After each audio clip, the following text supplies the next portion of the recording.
Got kind of a disappointing record by Ray Stevens on Billboard's Hot 100. A forgotten 45, definitely forgotten.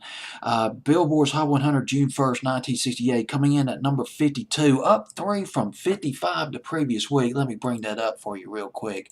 Ray Stevens with Unwind, the name of the record, from 71 to 56 to 55 to 52. It peaked at number 52 on Billboard's Hot 100. It was from his third album called Even Steven. Ray Stevens' first album, about 5 years, his first album off the Monument record label.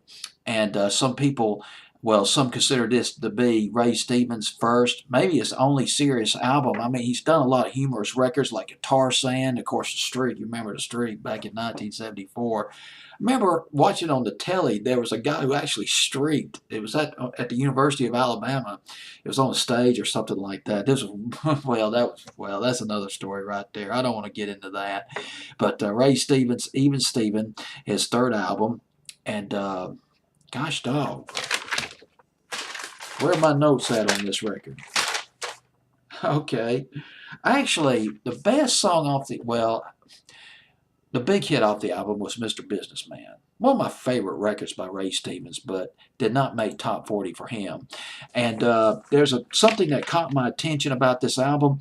There's a cut on there called The Earl of Stilton Square.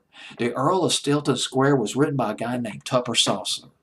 Tupper Saucy. Tupper Saucy? How do I start this? Tupper Saucy, keyboard player, songwriter. He teamed up with a vocalist named Don Gant, and they formed Neon Philharmonic. They had that amazing record. The Nashville Symphony Orchestra played on it. Morning Girl, back in the spring of '69. He worked on this album, Tupper Saucy did, with Ray Stevens. They worked on a record called Keep Out of Reach of Children, teamed up with Ray Stevens. Tupper Saucy and Ray Stevens started writing this song, but they never finished it, never made it on the album.